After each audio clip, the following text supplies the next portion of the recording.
இப்ப இருக்கிற காலகட்டத்துல அரசியலுக்கு புதுசா யங்ஸ்டர்ஸ் வந்தா சப்போர்ட் பண்ணுவீங்களா? இப்ப இருக்கிற காலகட்டத்துல அரசியலுக்கு சப்போர்ட் பண்றதுங்கிறது ரெண்டாம் பட்சம்.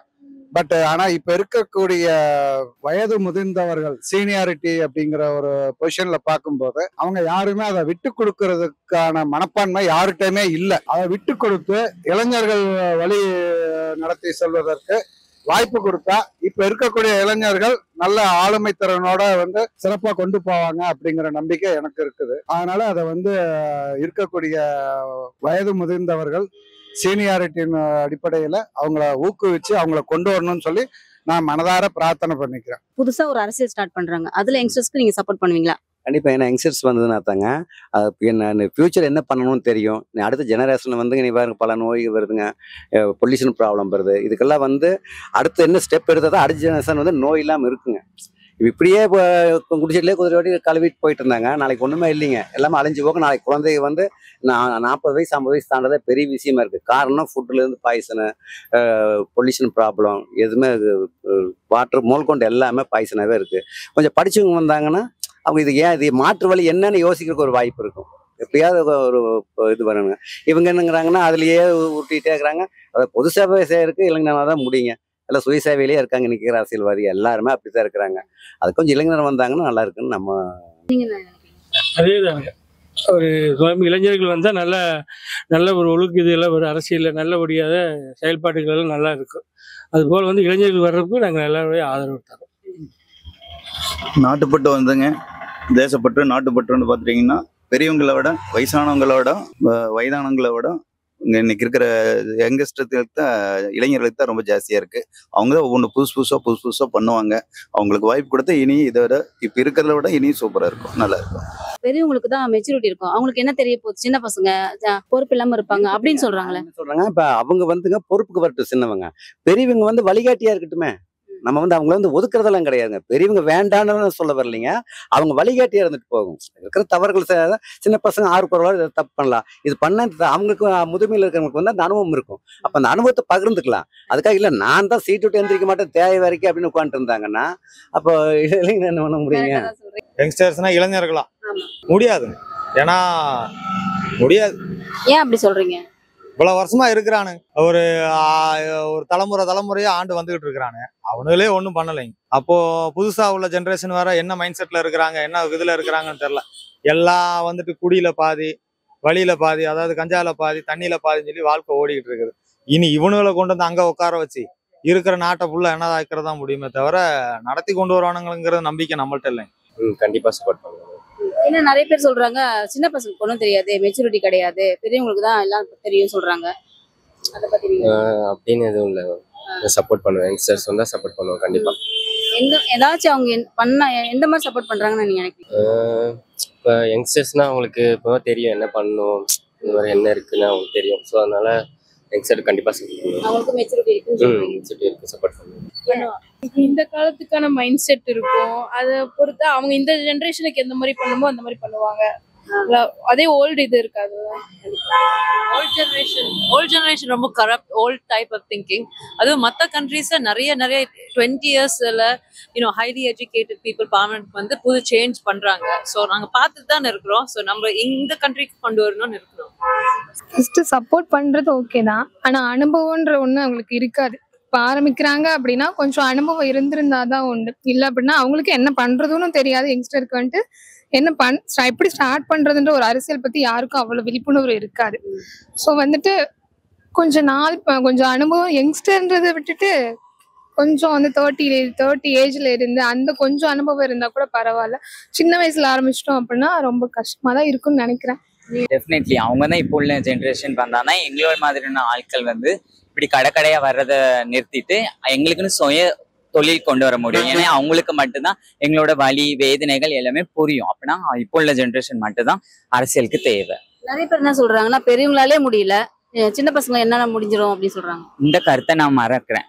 ஏன்னா பழைய நிறைய பேர் சொல்லுவாங்க இதே மாதிரிதான் எத்தனையோ கடை ஏறுறோம். இப்போ இதுக்கு எக்ஸாம்பிள் பாரு, நான் ஒரு வாட்டி கடை ஏறும்போது ஒருத்தர் ஃபார்ம் ஹவுஸ் வச்சிருக்காங்க. அவங்க சொல்லுவாங்க, நீ வேணா எனக்கு மெடிக்கலுக்கு வேலைக்கு வாமா, நீ என்ன படிச்சிருக்கேன்? நான் பிஎஸ்சி ஃபேஷன் டெக்னாலஜி முடிச்சிருக்கேன். சரிங்க வாரேன் அப்படின்னு சொல்லிட்டு அடுத்த நாளைக்கு அவங்க கடைக்கு போறேன், அவங்க கடை பூட்டி இருக்கு அப்படின்னா அவங்க எல்லாம் ஜஸ்ட் வந்து எங்களுக்கு பேச்சு அவ்வளவுதான். இதே இன்னொருத்தவங்க வந்து அதேனா அவங்க எங்களுக்கு வந்து ஒரு வழிகாட்டியா இருக்காங்க. இப்போ எக்ஸாம்பிள் ஃபார் இப்போ இந்த கடையிலேயே எனக்கு ஒரு அண்ணன் தெரியும். அவங்க வந்து நான் பிஎஸ்சி ஃபேஷன் டெக்னாலஜி முடிச்சிருக்கேன். அதை வச்சுக்கிட்டு என்ன என்ன இன்னும் எங்க அப்ளை பண்ணலாம், எந்தெந்த ஜாப்க்கு அப்ளை பண்ணலாம்னு சொல்லிட்டு அவங்க செலவுலயே எனக்கு சுயமா 2 இடத்துல அப்ளை பண்ணி கொடுத்துருக்காங்க. அதனால இப்போ உள்ள ஜென்ரேஷன் மட்டும்தான் எங்களோட வலி வேதனைகள் எல்லாமே அவங்களுக்கு புரியுது. அது மட்டும் இல்லாம எங்களோட கஷ்டங்களும் அவங்களுக்கு தெரியுது. ஏன்னா அவங்களுக்கு மட்டும்தான் எங்களோட எல்லாமே எங்களோட புரியுது. ஏன்னா அவங்க வந்து எப்படி சொல்லணும்னா எங்களோட இப்போ உள்ள காலகட்டத்துக்கு மட்டுமே அவங்க புரிஞ்சு எல்லாமே பண்றாங்க. அப்படின்னா கண்டிப்பா இப்போ உள்ள அரசியலுக்கும் சரி, இப்போ உள்ள சமுதாயத்துக்கும் சரி, இப்போ உள்ள எல்லாத்துக்குமே இந்த உள்ள ஜென்ரேஷன் மட்டும்தான் அரசியலுக்கு வந்தா கரெக்டா இருக்கும். இல்ல ஒரு வாய்ப்பு கொடுத்தாதானே அவங்கள பத்தி தெரியும். வாய்ப்புங்கும் போது வாய்ப்பு கொடுக்குறோம் சரிதான். அந்த வாய்ப்பை பயன்படுத்தி 5 வருஷத்துல அவன் இருக்கிறதெல்லாம் சுட்டிட்டு போயிட்டானா. ஆல்ரெடி ஒரு 10 வருஷம் இருந்திருக்கானுங்க. 10 இல்ல 100 பல 100 ஆண்டுகளா ஆண்டு வந்துகிட்டு இருக்கானுங்க. இந்த ஆட்சியில நமக்கு ஏதாவது மாறுதல் ஏற்பட்டிருக்குன்னா என்னைய பொறுத்தளவுக்கு இல்லைன்னு தான் நான் சொல்லுவேன். அதுக்காண்டி நீங்க சொல்ற மாதிரி ஒரு ஆளை கொண்டு வந்து உட்கார வச்சு இது செக்கிங் ஆபீசர் செக்கிங் மாதிரி கிடையாதுல்ல. இது ஒரு செக்கிங் இது கிடையாது. ஏன்னா மக்களுக்காண்டி சேவை பண்ணக்கூடிய ஒரு நிகழ்வுல இருக்கிறோம். அந்த அளவுக்கு ஒரு இளைஞன் இருக்கிறான் தன்னோட வாழ்க்கையில வந்துட்டு. நான் என்ன சொல்றேன்னா இப்போ ஒரு 10 வயசுல ஒரு பையன் இருக்கிறான். அந்த பையன் 10 வயசுல இருந்தே சமுதாயத்துக்காண்டியும் நலனுக்காண்டியும் பாடுபட்டு வரான். ஒரு கம்யூனிஸ்ட் கட்சியில ஏதோ ஒரு கட்சின்னு வச்சுக்கோங்க, ஏதோ ஒரு நடைமுறை வாழ்க்கையில வந்துட்டு மக்களுக்கு சேவை பண்ணணும்னு சொல்லி வரான். அவனுக்கு நாங்க பண்ணலாம், புரியுதா? அவனை நாங்க சின்ன வயசுல இருந்து பார்த்து வளர்ந்து வாரோம். அவன் சின்ன வயசுல இருந்து அவன் என்ன பண்றான், ஒரு நாட்டு சேவைக்காண்டி பாடுபடுறான், போலீஸ்காரன் வந்து அடி வாங்கியிருக்கான், மிதி வாங்கியிருக்கான், கஷ்டப்பட்டிருக்கான் அப்படின்னா அவனுக்கு நாங்க பண்ணலாம். ஆனா தெரியாத நம்ம திடீர்னு வந்துட்டு ஒருத்த நான் இளைஞர்கள் சமுதாயத்தை நான் மாத்த போறேன், நான் ஊரை உருவாக்க போறேன், நாட்டை அழிக்கதான் செய்வானு தவிர உருவாக்க மாட்டானுங்க அவனும். இது வரைக்கும் நான் அப்படி பார்த்ததும் இல்ல, இனிமே பார்க்க போறது இல்லைங்கிறதா என்னோட ஒப்பீனியன். கண்டிப்பா பண்ண மாட்டாங்க. ஏன் சார் இப்படி சொல்றீங்க? ஏங்க நான் பக்கத்து வீட்டுக்காரனே நம்ப மாட்டாங்க. யங்ஸ்டர்ஸ் போன வாரம் ரியலாக ஒரு இன்சிடென்ட் சொல்றேன் பாருங்க. போன வாரம் ஒரு ஆக்சிடென்ட் நடந்துச்சு. ரொம்ப இல்லை, எங்க லட்சுமி மில்ஸ்ல தான். இன்னும் ஒரு 4-5 பேர் இருந்தாங்க. நல்ல ஆக்சிடென்ட். நைட்டு ஒரு 11:30 மணிக்கு மேலே தான் இருக்கும். ஒருத்தர் வந்துட்டு வயசானவரும் கூட இல்லை, ஒரு மிடில் ஏஜ் பீப்புள் தான். அவர் கீழே விழுந்துட்டாரு. நாங்கள் போய் எடுக்கலாம், அவர் தூக்கலான்ட்டு போறக்குள்ளேயே ஒரு 4 பேர் பின்னாடி வந்தவன் அவன் ஃபோட்டோ தான் எடுத்தான். இந்த காலத்துல பெரியவனுக்கு ஃபோட்டோ எடுக்கிறாங்களோ இல்லையோ, இந்த இப்போ இருக்கிற ஆளுங்க தான் ஃபோட்டோ எடுத்து மக்களே இங்கே பாருங்க, மக்களே அங்கே பாருங்கன்னு பின்னாடி முன்னாடி செய்யறது அவனுங்க தான், யங்ஸ்டர்ஸ் தான். ஈவன் நானும் யங்ஸ்டர்ஸ் தான். நான் வந்துட்டு என்ன பெருமைப்படுத்திட்டோ மற்றவங்களை குறைப்படுத்திட்டோ நான் சொல்லலை. நானும் ஒரு இடத்துல இந்த மாதிரி ஆச்சுன்னா எடுக்கக்கூடிய நினைப்பேன். பட் அதுக்கு முன்னாடி நான் அந்த இடத்துல உதவி பண்ணணும்னு நினைப்பேன். ஆனா இப்போ ஈஸியா கேமரா ஒன்று கையில கிடைக்குது அப்படின்னு சொல்லிட்டு அவனுக்கு மட்டும் போட்டோ எடுத்துட்டு அது இன்ஸ்டாலையோ பாருங்க மக்களே ஷேர் இட் நான் கொடுப்பேங்கன்னு சொல்லிட்டு நான் இப்படி போயிடுவேன். என் வேலை பார்த்து தான் ஆஃபீஸ், நான் வேலை பார்த்து போயிடுவேன். நீங்க என்ன பண்ணுவீங்க? ஓகேன்ட்டு இப்படி போயிடுவீங்க. நாளைக்கு இதனால எந்த ஒரு யூஸ் யாருக்கும் இருக்க போறதில்ல. திடீர்னு ரோட்ல போறேன், ஓட்டு போடுவேன்னு கேட்குறீங்க, போடுறேங்க அப்படிங்கிறேன். நீங்க ஓகேன்ட்டு போவீங்க. நீங்க நின்னீங்கன்னா சத்தியமா நான் ஓட்டு போட மாட்டேன். நீங்க என்ன பண்ணீங்க? இதுக்கு முன்னாடி நீங்க யாரு? என் பேர் என்னன்னு உங்களுக்கு இப்ப தெரியுமா? நார்மலா கேட்கறேன், என் பேர் என்ன உங்களுக்கு தெரியுமா? உங்க பேர் எனக்கு தெரியாது. ரோட்ல போறேன், ஒரு எலெக்ஷனுக்கு முன்னாடி ஒரு மாசம் முன்னாடி வெளியே வருவீங்களா? இந்த மழை பெஞ்சா பண்ணி புல்லெல்லாம் வெளியே வர மாதிரி வருவீங்களா? அப்புறம் எங்க போனவீங்க? இப்ப அந்த புதுசா வர்றாங்கல்ல அரசியலுக்கு, அவங்க வந்து ஆண்களுக்கும் பெண்களுக்கும் சமமா, அதாவது 234 தொகுதியில 117 பேர் ஆண்களுக்கும் 117 பேர் பெண்களுக்கும் சம உரிமையா சட்டமன்றத்துல ஒரு இடஒதுக்கீடு கொடுத்தாங்கன்னா உங்களோட கருத்து என்ன? அது இடஒதுக்கீடு அப்படிங்கிறதுன்னு பார்க்கும்போது எனக்கு வந்து அதுல வந்து கொஞ்சம் பின்தங்கி தான் நான் இருப்பேன்.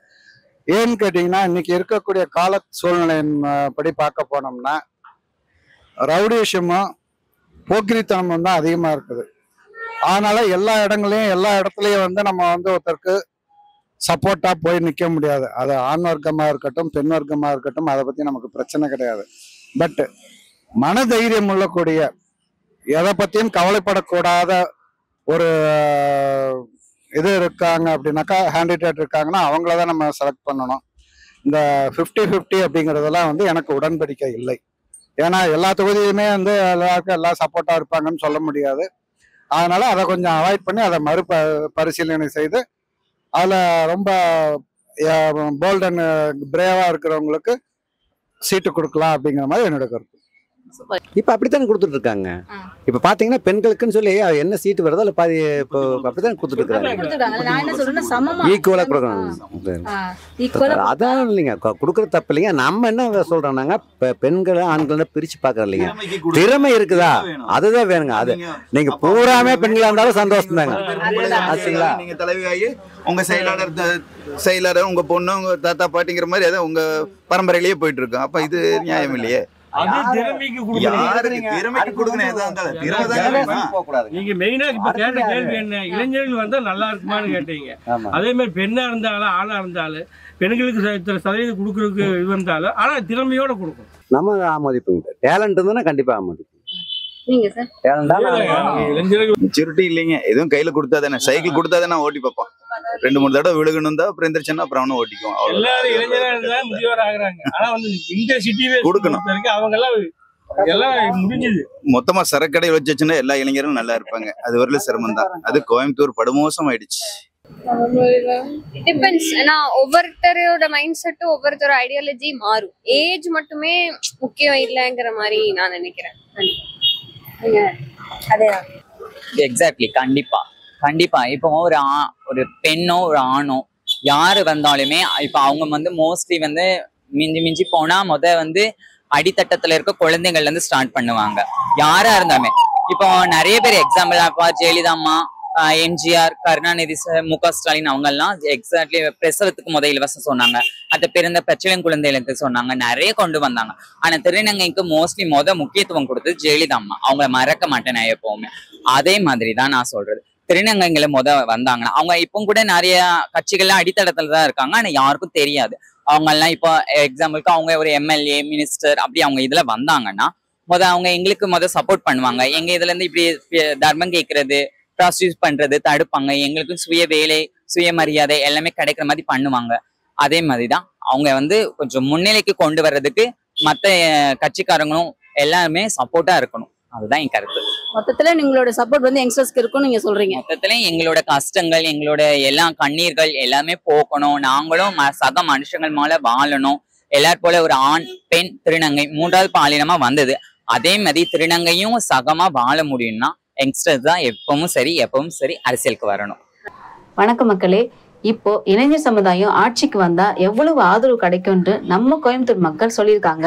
அவங்களுடைய ஆதரவுக்கு ரொம்ப நன்றி. இந்த வீடியோ மூலியமா மக்களுக்கு என்ன தெரியப்படுத்துறாங்கன்னு பாத்தீங்கன்னா, மக்களுக்கு தெரிஞ்சோ தெரியாமலோ உதவி பண்ற KPY Bala, Sridevi textiles owner Sivaganesh, Asha, Lawrence இவங்கள மாதிரி நிறைய பேர் மக்களுக்கு உதவி பண்ணிட்டு இருக்காங்க. இவங்கள மாதிரியே இளைஞர் சமுதாயத்துல 22ல இருந்து 45 வயசு வரைக்கும் படிச்சவங்களை மட்டும் ஆட்சியில வச்சா எவ்வளவு நல்லா இருக்கும், இன்னும் எவ்வளவு நிறைய விஷயங்களை கொண்டு வரலான்ட்டு இந்த வீடியோ மூலமா தெரிவிச்சிருக்காங்க. இந்த இளைஞர் சமுதாயம் ஆட்சிக்கு வந்தா இன்னும் நிறைய நல்லது நடக்கும், நிறைய விஷயங்களை கொண்டு வரலாம். இது 1 வருஷம் 2 வருஷம் இல்லைங்க, 18 வருஷமான முயற்சி தான் இந்த வீடியோல தெளிவா காமிச்சிருப்பாங்க. ஸோ மறக்காம இந்த இளைஞர்களுக்கு சப்போர்ட் பண்ணுங்க. நன்றி, வணக்கம்.